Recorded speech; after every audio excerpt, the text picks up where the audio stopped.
अहो धनी, आलात तुम्ही?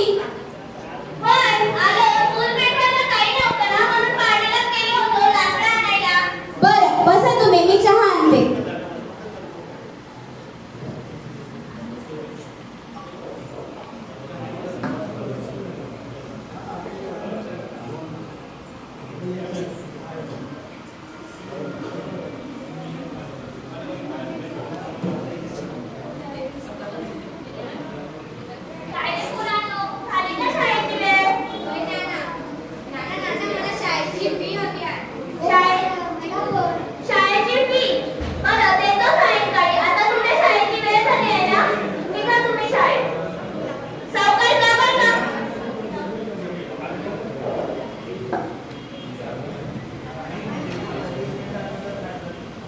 गेली का पोरं शाळेत? होय, गेली. त्यांना शाळेची फी भरायला पैसे हवे आहेत. आता पेरणी चांगली झाल्यानंतर माझ्याकडे पैसे येतील, मग मी सावकाराचं कर्जही फेडेन आणि पोरांच्या शाळेची फी पण भरली जाईल. अहो, मी काय म्हणते, आपल्याला दोघं पोरांचं शिक्षण नीट परवडत नाही. आपण फक्त राजूला शाळा शिकवली तर? तसंही मुलगी ही पडक्याचं धन असते, तिला शिकवून आपला काय फायदा? अगं, तू सांगते की माझ्या मुलीला शिकवायचं नाही. आता महाराष्ट्र शासन एवढा प्रयत्न करतोय की प्रत्येक घरातली मुलगी ही शिकली पाहिजे. मुलीच्या शिक्षणासाठी महाराष्ट्र शासनाने मुलींसाठी मोफत पासची व्यवस्था पण केलेली आहे. आणि हा विचार जर त्या काळात केला असता तर आज सावित्रीबाई फुले, आई जिजाऊ यांसारख्या माता आपल्याला मिळाल्या असत्या का गं? सांग ना. आणि ही आजकालचीच पिढी पुढच्या पिढीचं येणारं भवितव्य आहे गं. अरे नाना, येतोय ना मी शेतात? येतो, जाऊ पहिले शेतात बस तू. पहिले चहा घे. अरे नाही, आताच घेतला नाच्या. नाना, मागच्या वर्षाला पाऊसच पडला नाही बघ, पण आता या वर्षी लय पाऊस येतोय. या वर्षी चांगलंच पीक येईल बघ आपल्याला. वय ना, आता फक्त सावकाराचं कर्ज फेडलं की मग झालं बाबा. वय, आपल्या 7 बाऱ्याला लागलेलं ग्रहण लवकरच येईल. सावकाराचं कर्ज फेडून शांततेचा मोकळा श्वास घ्यायचा आहे आपल्याला. वय ना, आता आपल्याला पेरणी करायची आहे ना, निघावं लागेल. चल आपण जाऊया. वय वय, चल लवकर. अहो, तुम्ही निघा, मी भाकरी टाकून येते.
अरे रे रे रे, तुमच्या शेतीचं लई नुकसान झालं आहे. ते ऐकून मला लई वाईट वाटलं. त्यात आपण काय करणार? तुमची जमीन माझ्याकडे घाण आहे, पण आता जर तुम्ही माझा कर्ज नाही फेडला तर तुमची जमीन कायमची माझी होईल बरं का? चला, आता पटापट कर्ज फेडायची तयारी करा. येतो मी.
येतील आपल्यावर पण चांगले दिवस.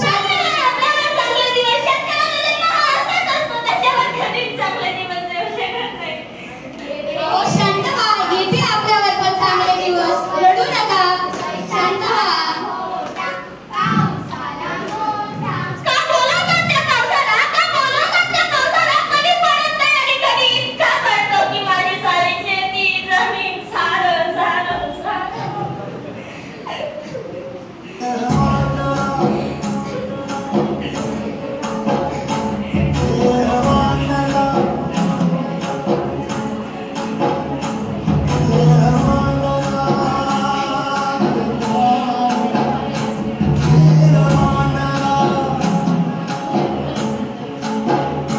अहो हे काय करताय तुम्ही?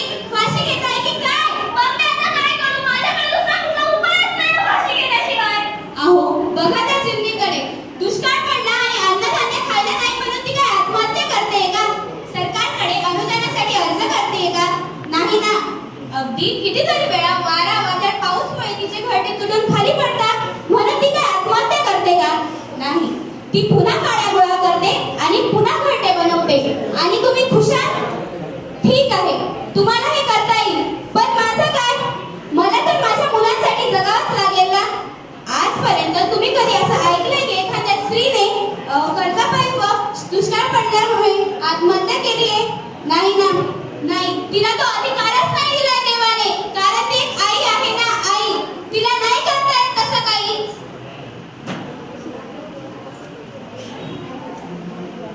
बाबा बाबा हे काय करत आहात? अहो बाबा तुम्ही मला शाळा शिकवली, लहानाचे मोठे केले, तुमच्या आवडीचे क्षेत्र कृषी आहे म्हणून तुम्ही मला प्रेसला पाठवले आणि आज जर तुम्ही खचून गेलात, तुम्ही जर आज असा पाऊल उचलला तर माझ्या आईने काय करायचं? माझ्या दिदीने कोणाला बाबा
ही समस्या तर सर्व गावकऱ्यांची आहे. याच्यावर आपल्याला काही करता येईल का?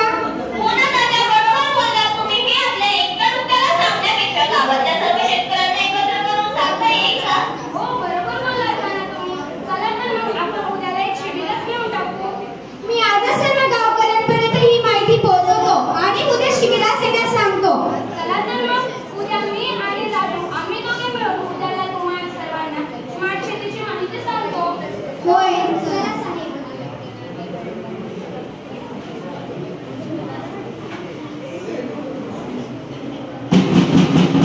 ऐका हो, ऐका. उद्या आपल्या गावात स्मार्ट शेती विशेष शिबिर आहे. या शिबिरात सर्व गावकऱ्यांनी उपस्थित राहायचं आहे. आपल्याला कृषी अधिकारी साहेब स्मार्ट शेतीविषयी काही माहिती सांगणार आहे. याची सर्व गावकऱ्यांनी नोंद घ्यायची आहे.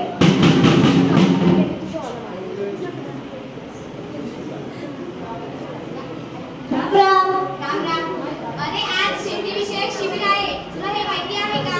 हो ना, मी पण ऐकले आहे. ते आपल्याला नवीन काहीतरी सांगणार आहेत. पण ते आता आपल्याला जमणार आहे का? जाऊ तर बघू. काही नवीन माहिती आपल्याला शिकायला मिळाली तर आपलाच फायदा होईल ना.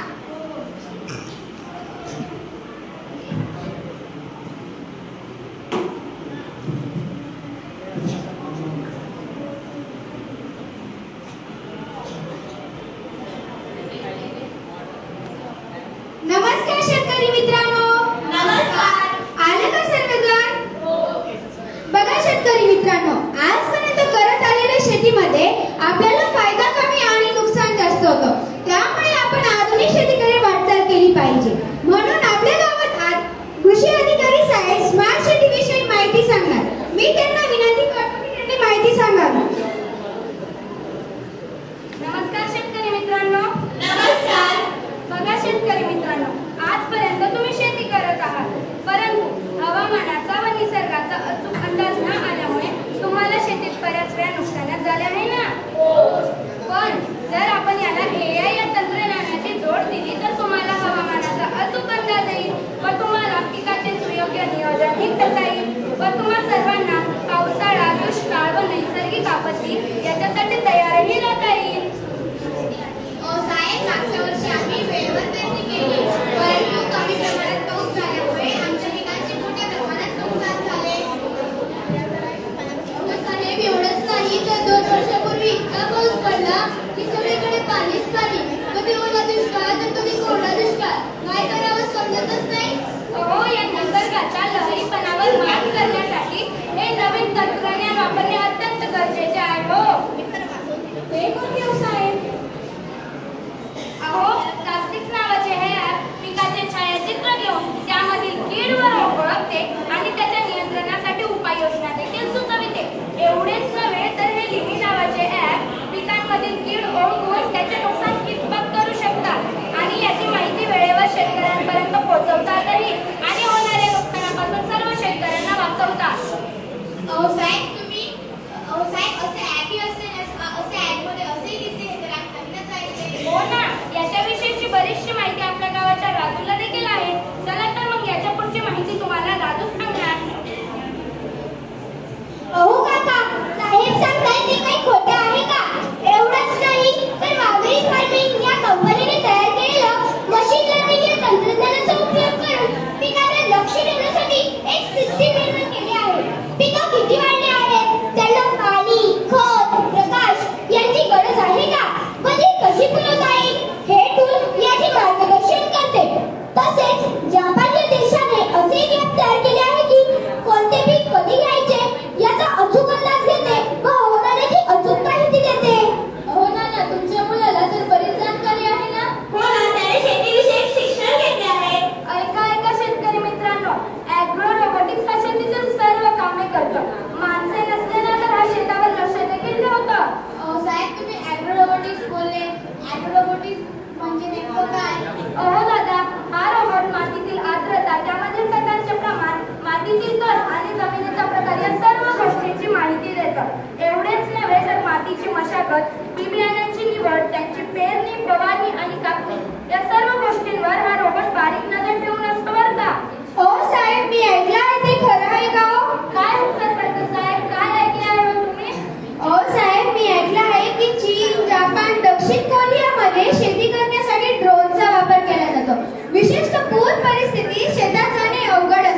अशा वेळी ड्रोनच्या मदतीने फवारणी केली जाते. ते 3 ते 4 मिनिटात फवारणी पूर्ण करते आणि त्याची बाजारपेठ 2024 पर्यंत 100 कोटी पर्यंत पोहोचली आहे म्हणे. अरे आहे हो सरपंच साहेब, तुम्हाला तर बरीच माहिती आहे शेतीविषयीची. हे सर्व बरोबर आहे. आपण सर्व पिकवलं, पण उत्पन्न घेतल्यानंतर पिकाला बाजारभाव मिळेल याच्याबद्दल आपल्याला काही हमी आहे का? अहो काका, हेच तुम्हाला सांगायचं आहे. बाजारात विकतं काय आणि आपण पिकवतो काय याचा अंदाज शेतकऱ्याला येत नाही. त्यामुळे एकच पीक एकाच वेळी मार्केटमध्ये आल्यामुळे त्याचा बाजारभाव देखील कळतो आणि यामुळे शेतकऱ्याचा खर्च देखील वसूल होत आहे. आता कांद्याचंच बघा ना. यासाठी AI तंत्रज्ञान बाजारातील पिकांची मागणी, त्यांच्या किमती आणि ट्रेडर्स याचे विश्लेषण करून शेतकऱ्यांना योग्य त्या पिकाची निवड करून देत असतं व शेतकऱ्यांना योग्य तो मोबदला मिळू शकतो. अरे राजू, हे झालं. तू आम्हाला एवढे तंत्रज्ञान सांगितले, साहेबांनी सांगितले. हे तंत्रज्ञान आम्हाला शेतकऱ्यांना घेणं परवडणार आहे का? अहो बाबा, यासाठी देखील आपल्याकडे एक उपाय आहे ना, लूप फार्मिंग. Loop farming? काय असतं लूप फार्मिंग नेमकं? अहो बाबा, लूप फार्मिंग म्हणजे गावातील सर्व शेतकऱ्यांनी मिळून पैसे जमा करायचे आणि त्या पैशांनी शेतातील अवजारं, तंत्रज्ञान हे घ्यायचे, ज्याच्याने शेतकऱ्यांना जास्त पैसेही लागणार नाही. ते अवजारं आपण बाहेर गावातील शेतकऱ्यांना भाड्याने देखील देऊ शकतो, ज्यामुळे आपल्याला मिळणाऱ्या भाड्याने आपण अजून नवनवीन अवजारं घेऊ. ऐका शेतकरी मित्रांनो, ग्रुप फार्मिंग आणि ई मार्केटिंगचे उत्तम उदाहरण द्यायचे असेल तर आपल्या महाराष्ट्राचे खानदेश रत्न डॉक्टर विलास शिंदे यांचे घेता येईल. हे यांनी आता तुम्हा सर्व शेतकऱ्यांना जे शेतीविषयीचे जे प्रॉब्लेम्स आहेत त्याचे उपाय बरोबर 20 वर्षापूर्वी डॉक्टर विलास शिंदे यांनी ओळखले आणि त्याच्या उपाय विलास शंकर यांनी ओळखले आणि तुम्हा आम्हासारख्या शेकडो शेतकऱ्यांना शेकडो एकर जमिनी त्या डोंगरच्या डोंगर कमीत कमी किमतीत विकत घेऊन तुम्हा आम्हासारखे शेकडो शेतकऱ्यांना ई मार्केटिंग आणि ग्रुप फार्मिंगचे महत्त्व देखील पटवून दिले. या प्रकल्पाचे वैशिष्ट्य असे आहे की त्यात प्रत्येक शेतकरी आपल्या शेतीतील शेअर्स विकत घेऊन आपल्या शेतीसाठी काहीतरी नवीन तंत्रज्ञान शोधत आहे.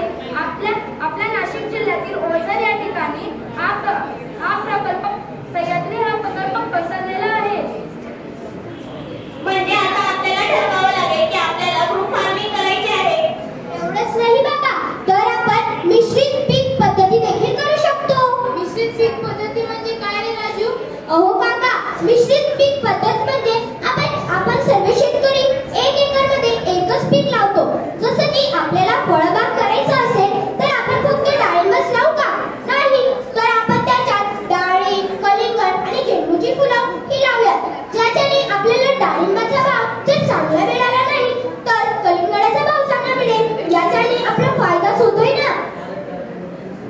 ऐका शेतकरी मित्रांनो, पिंपळनेर जवळील एक शेवगे नावाचे छोटेसे गाव आहे. तिथले तरुण शेतकरी जितेंद्र पोपटराव पवार हे देखील नॅचरल पद्धतीने शेती करतात. आपण ऍग्रिकल्चर मध्ये युरिया, सुफ्लाई अशा केमिकल फर्टिलायझरचा यूज करून शेती करतो. त्याच्याने पर्यावरण पण दूषित होते आणि जमिनीचा कस पण कमी होतो. पण जर आपण नॅचरल पद्धतीने शेती केली तर जमिनीचा कस सुद्धा कमी होणार नाही आणि पर्यावरण सुद्धा दूषित होणार नाही. चला तर मग आजपासून आपण ठरवूया, आपण स्मार्ट आणि नॅचरल पद्धतीने शेती करूया, ज्याच्याने शेतकरी हा आणखी एकदा भारताचा पोशिंदा म्हणून साकारला जाईल. चला तर मग आजपासून आपण आधुनिक शेतीकडे वळायचं आहे. हो, चला.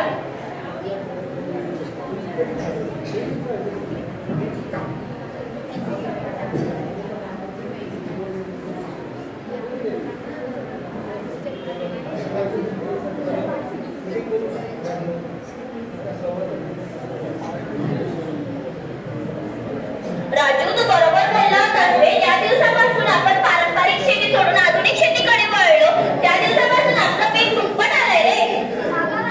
मी तुम्हाला सांगितलं होतं ना, पारंपरिक शेतीकडून जर आपण आधुनिक शेतीकडे वळलो तर आपला फायदाच होणार आहे. हो ना, मला माझ्या मुलाला नोकरीसाठी शहरात पाठवायची गरजच नाही. माझी शेतीच माझा बनली आहे. चला तर मग ऑनलाईन मार्केटद्वारे आपले उत्पादन कसे विकायचं ते ठरवूया आणि आपले उत्पादन हे विकूया. हो.